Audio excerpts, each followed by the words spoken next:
Assalamualaikum warahmatullahi wabarakatuh. Anak-anakku kelas 9, apa kabar semuanya? Semoga selalu sehat ya. Pada hari ini kita akan mempelajari tentang materi tarkib, yaitu tentang isim kana dan khobar kana. Siapkan buku catatan kalian dan simak baik-baik. Pada kesempatan ini, Ibu akan mengajarkan tentang berbagai macam model isim kana dengan berbagai domir. Kana berarti dia dengan domir huwa. Kanats berarti adalah domir hiya. Kanu berarti menggunakan domir hum, dan kuntu berarti menggunakan domir ana.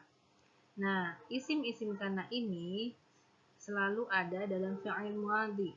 Fi'il madhi adalah kata kerja yang berkaitan dengan waktu dahulu, saat itu, zaman itu, dan waktu itu. Adapun pengertian dari isim kana, isim sendiri adalah artinya kata benda. Isim kana adalah isim yang terletak setelah kana. Jadi ada kata benda yang letaknya setelah kata kana. Tanda i'rab atau harokat akhirnya adalah rofa. Tanda rofa dengan doma. Nah, apabila isimnya berupa kata jamak, maka harokat akhirnya atau tanda rofanya adalah dengan wawu dan nun. Kemudian setelah ada isim kana, kata selanjutnya atau kedudukan selanjutnya adalah khobar kana. Khobar kana adalah isim yang terletak setelah isim kana. Tanda i'rabnya atau harokat akhirnya adalah dengan nasab. Nasab yaitu dengan fathatain. Nah, apabila isimnya berupa kata jamak, maka i'rabnya atau harokat akhirnya diganti dengan tanda atau huruf ya dan nun. Untuk lebih memahami lagi, perhatikan perbedaan kalimat isim kana sebelum ada kana dan setelah ada kana. Bagaimana perubahannya? Sebelum ada kana, contoh yang pertama adalah al-mudarrisu hadirun. Ini adalah contoh jumlah ismiyah.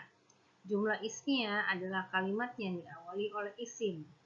Isim atau kata bendanya berupa al-mudarrisu. Nah, al-mudarrisu ini berkedudukan sebagai mubtada. Kata hadirun adalah khobar atau penjelas dari si mubtada. Perhatikan harokat akhirnya.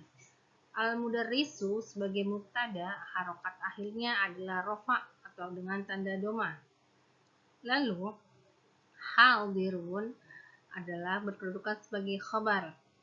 Tanda atau i'rabnya atau tanda harokat akhirnya adalah dengan tanwin, domatain ya. Kemudian kemasukan isim kana. Perhatikan kata yang diberi warna merah. Kita baca bersama-sama. Kana al-mudarrisu hadiran. Perhatikan perubahannya. Al-mudarrisu setelah ada kana tetap menjadi rofa. Tanda rofanya adalah dengan doma. Kemudian kata hadirun yang semula di khobar berharokat domatain, ketika ada kana maka jadi hadiron, menjadi khobar kana hadiron. Harokatnya yang semula domatain menjadi fathatain dan kedudukannya pun berubah.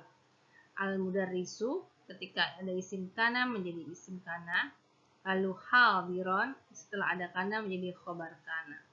Begitupun dengan Fatimatu mahiratun. Ini contoh yang mu'annas. Fatimatu mahiratun. Nah, ini juga adalah isim jumlah ismiyah, maksudnya Fatimah menjadi mubtada, mahiratun jadi khabar. Lalu ketika setelah kemasukan isim kana, kita rubah menjadi kanat. Kanat Fatimatu mahiratan. Mengapa kanat? Karena Fatimah adalah isim yang mu'annas. maka domir yang digunakan adalah domir iya. Menjadi kanat Fatimatu mahirotan. Fatimah itu menjadi isim kana, mahirotan menjadi khobar kana. Contoh yang selanjutnya adalah tentang isim kana yang jamak. Perhatikan kata sebelum ada kana. Ini adalah jumlah isimnya dengan kata jamak. Al-muslimuna mujtahiduna. Al-muslimuna adalah isim jamak. Jamak mudzakkar salim dengan wawu dan nun.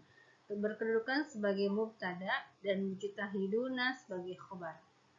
Lalu perhatikan bagaimana caranya kita merubah menjadi kalimat ketika ada isim kana. Maka isim kananya kita rubah dulu menjadi hum. Mengapa hum? Karena ada al-muslimuna. Dia menandakan bentuk jamak. Jamaknya jamak mudzakkar menggunakan domir hum. Al-muslimuna. Kanu al-muslimuna. Nah, mujtahidunnya kita rubah menjadi mujtahidina sebagai khobar kana.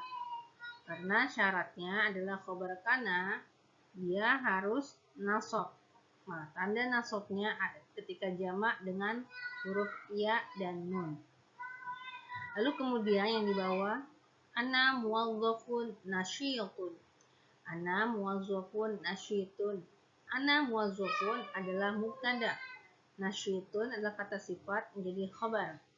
Ketika kita rubah menjadi atau kita masukkan isim kana ke dalamnya, maka kananya kita tasrif dulu menjadi ke dalam domir ana menjadi kuntu. Kuntu muwazzafun nasyitun. Bisa diperhatikan yang berubah adalah khobarnya ya. Khobar yang semula nasyitun atau domatain akhirnya ketika kemasukan isim kana menjadi nasyitun atau fathatain atau nasab. Baik anak-anak, sampai di sini dulu perjumpaan kita. Mudah-mudahan kalian memahami materi kita yang sekarang.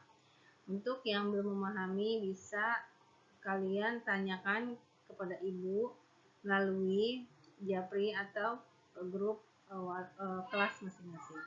Sekian, wabillahi taufiq wal hidayah. Wassalamualaikum warahmatullahi wabarakatuh.